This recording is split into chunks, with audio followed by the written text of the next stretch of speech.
Welcome to EDSA! Kantahang pang-EDSA, sayawang pang-EDSA, tunugang pang-EDSA. EDSA! Kung nandyan ka, tutok na! EDSA! Kasama mong natatrapik. Diego Bandito! Go Diego! Go Diego! Go Diego!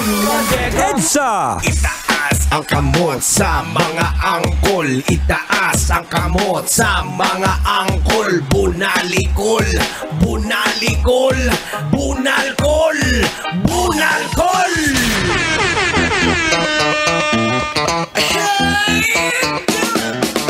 Good evening, Metro Manila! 29 minutes after 8 o'clock, and how are you doing, baby? Isa pong napakagandang gabi! Magandang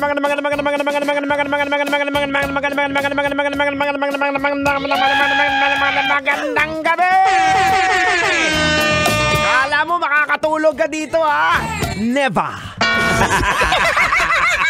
Ay, abaw! Maloy ka! That's right, we got the best music para sa'yo, para hindi ka antokin, Angkol. Kita mo naman yun, Bohemian Rhapsody, OG.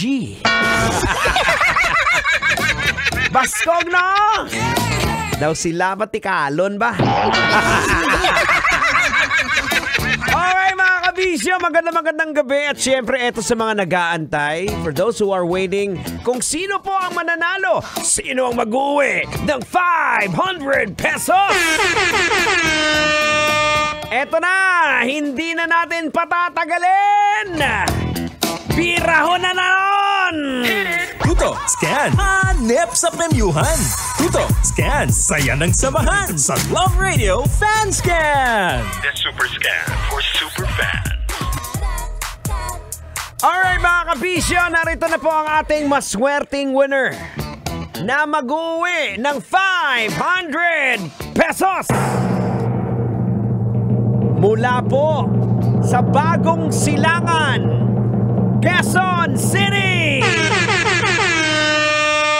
Congratulations sa'yo! Walang iba kundi si Rogelio Ofalsa! Congratulations, Rogelio! Ikaw ang ating maswerteng nanalo ng 500 pesos na tumataging-ting sa ating fan scan. Sa mga kabisyo po natin nag-aantay na gustong manalo din ng 500 pesos, all you gotta do is to lock in.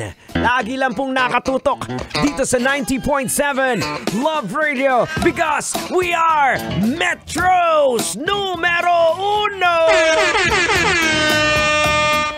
Pero teka lang, boards. Napansin ko sa'yo. Call! Daw luya lawas sa hao. Parang matamlay ka ngayon, ah. Anong petsa ba tayo ngayon? 11. Ay, kaya naman pala. Next week pa yung sahod. Wala ka nang makain.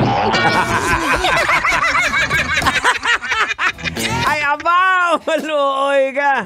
Anyways, mga kabisyo, speaking of sa mga walang makain, pero ito kakaiba to eh. Ito sobrang makakain ito eh. Sa mga nakakilala kay Charles Chuck Finney, isa po itong retail magnate at isang investor na kung saan nakapag-accumulate ng multi-billion dollar fortune. At ito po, dahil siya po ay pumanaw na at the age of 92, alam niyo po ang kahindik-hindik na kanyang ginawa. Ang kanya pong pinaghirapan na multi-million dollar ay kusa niya pong i-donate ang buong yaman niya sa charity. Wow! O diba? Mga kabisyo, grabe. So imaginein mo, hindi natin alam kung ano talagang philanthropy siya or lately on his life, na-realize niya na sa kabila ng kanyang pagsigasig na magkaroon ng magandang buhay, ang ending, hindi niya pala madala sa kung saan siya pupunta pag pumanaw na siya. Ano? Logican na ba natin to? Ha? Logican na ba natin? Logican na yan! Logican na yan! Logican na natin to! Ano bang lesson ang makukuha natin sa nangyari sa kanya? Well, siguro, eto mga kabisyo, para naman to sa ating lahat. No matter how hard we work to build our wealth o yung mga kayamanan natin, reality stands na hindi natin ito madadala. Kung saan man tayo pupunta pag pumanaw na tayo. So instead of focusing sa mga material na bagay, better yet, invest on people's relation. Hindi ibig sabihin makikipagrelasyon ka na lang kahit sino, ha? Huwag ganon! Ang ibig kong sabihin na invest in a relationship, yung pagtulong sa mga tao. Kasi tandaan niyo po mga kabisyo, material things will fade away. But yung relationship nyo will stay in generations and generations and generations. Halimbawa, merong tinulungan si Tanghenyo. Ikikwento ngayon ng lolo niya sa kanyang mga apo. Hanggang sa kapu-apuhan. Ang sasabihin na, kung hindi dahil kay Tanghenyo, naghihikahos kami ngayon. Diba? Wow! So, ganun mga kabisyo, we have to invest more on relationships rather than investing on sa mga material na bagay. Kasi eventually ang katotohanan, pag pumanaw na po tayo dito sa mundong ibabaw, hindi po natin madadala yung kayamanan na yan. Yan! Alright mga kabisyo, bilis ng oras po natin, no? 35 minutes after 8 o'clock and I gotta say goodbye. But before that, I'd like to do some shouts out. Siyempre sa mga nakatutok sa atin ngayon. Manong driver, keep it lock in lang. Huwag kayong mag-alala. Susunod, EDSA Extension. Uncle Totoy Bato. Sasamahan kayo hanggang alas 9 ng gabi.